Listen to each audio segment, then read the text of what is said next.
किसी गांव में एक बहुत बड़ा मेला लगा हुआ था। हजारों लोग मेले में इकट्ठे हुए। पास में एक कुआं था जिसके ऊपर पाट नहीं था। मेले के भीड़ में से एक आदमी उस कुएं में गिर गया। वह कुएं के भीतर से चिल्ला रहा था, मुझे बचाओ, मैं मरा जा रहा हूँ। मेले में इतना शोरगुल था कि उसकी चिल्लाने की आवाज कोई नहीं सुन रहा था। एक बौद्ध भिक्षु पानी लेने के लिए कुएं पर रुका। नीचे देखा तो वह आदमी चिल्ला रहा था। उसने भिक्षु को देखा तो हाथ जोड़े और कहा, मैं तैरना नहीं जानता, मैं मरा जा रहा हूँ, मुझे जल्दी बाहर निकाले, मेरे हाथ कांप रहे हैं। उस बौद्ध भिक्षु ने कहा, मेरे दोस्त, तुझे पता नहीं भगवान बुद्ध ने क्या कहा है। भगवान बुद्ध ने कहा है कि जीवन व्यर्थ, आसार और दुख है। जीवन से बचकर भी क्या करोगे? दुख से निकलकर कहाँ जाओगे? जीवन तो खुद एक बड़ा कुआं है। इसलिए जीवन की कामना क्यों करते हो? मोक्ष की कामना करो और जीने की वासना छोड़ो। वह आदमी चिल्लाने लगा, यह समय उपदेश का नहीं है, मुझे बाहर निकालो, फिर मैं आपकी बातें सुनूंगा। उस भिक्षु ने कहा, तुम समझे नहीं, भगवान ने शास्त्रों में भी यही कहा है कि आदमी को जो भी भोगना पड़ता है अपने पिछले जन्मों के कारण। तुमने कभी किसी को कुएं में गिराया होगा, इसलिए गिरे हो। जो जैसा करता है वैसा भोगता है, यही तो शास्त्र में लिखा है। पूरे कर्म को भोग लो तो कर्म से मुक्त हो जाओगे। मैं तुम्हें निकाल कर झंझट में क्यों पड़ूं? क्योंकि शास्त्रों में कहा गया है, जो भी तुम करते हो वह सोच विचार कर करो, अन्यथा तुम भी कहीं पाप के भागीदार ना हो जाओ। मैं तुम्हें कुएं से निकाल दूं और कल तुम कहीं चोरी कर लो, किसी की हत्या कर दो तो मैं भी पाप का भागीदार हो जाऊंगा। तो क्षमा करो, मैं मोक्ष की कोशिश में लगा हुआ हूँ, मैं किसी झंझट में नहीं पड़ना चाहता।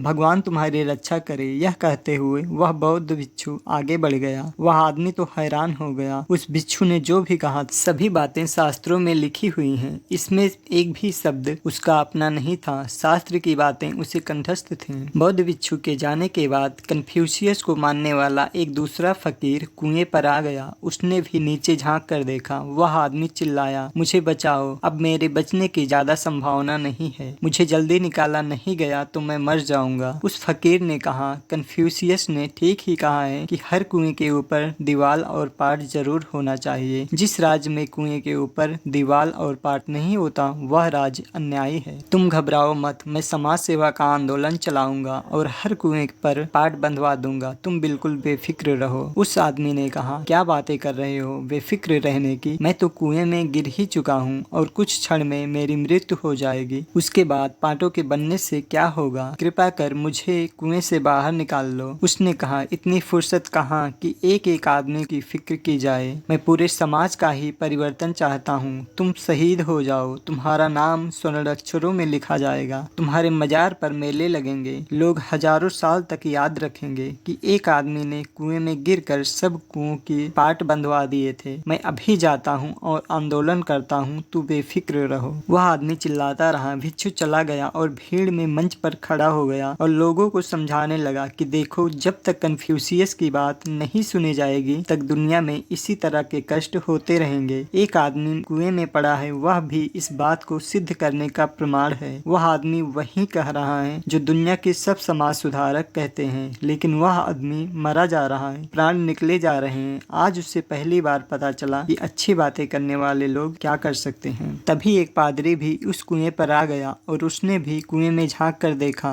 आदमी बोल भी नहीं पाया था कि उसने कहा, मत घबरा, और उसने अपने झोले से रस्सी निकाली। वह झोले में रस्सी हमेशा साथ ही रखता था, क्योंकि कब कोई कुएं में गिर पड़े और उसे बचाने का मौका मिल जाए। उसने रस्सी नीचे फेंकी और उस आदमी को बाहर निकाला। उस आदमी ने कहा, धन्य हैं आप, आपसे पहले भी 2 भिक्षु आए थे, उन्होंने मुझे उपदेश दिया। आपकी बड़ी कृपा है कि आपने मुझे बचाया। पादरी ने कहा, क्षमा करो, तुमने गलत समझा, मैंने तुझे बचाया नहीं। जीसस क्राइस्ट ने कहा है कि जो सेवा करता है वह भगवान का प्यारा हो जाता है। अतः हम सेवा करते हैं ताकि भगवान को प्यारे हो जाएं। हमें तुझसे क्या लेना देना है? हम स्वर्ग की खोज कर रहे हैं। हम तो खुश होते हैं जब कोई कुएं में गिरा दिखाई पड़ता है, क्योंकि हमें सेवा करने का मौका मिल जाता है। तुम बड़े अच्छे हो, तुमने हमारे स्वर्ग की एक सीढ़ी बना दी। अपने बच्चों को भी समझाना कि कुएं में गिरते रहें और हम उन्हें बचाते रहें। सेवा का जो मौका देते हैं वे स्वर्ग की सीढ़ियां बनते हैं। उनके कंधों पर कुछ लोग पैर रखकर स्वर्ग चले जाते हैं। बीमारों की सेवा करके, गरीबों की सेवा करके कुछ लोग स्वर्ग की यात्रा तय करते हैं। इन तीनों आदमियों पर हंसी आती है। इन तीनों के सामने जो घटित हो रहा था वह उन्हें उतना मूल्यवान नहीं है जितनी वह किताब जिससे उन्होंने पढ़ी है। वह मरता हुआ आदमी, उसकी टूटी हुई श्वास उन्हें दिखाई नहीं पड़ती,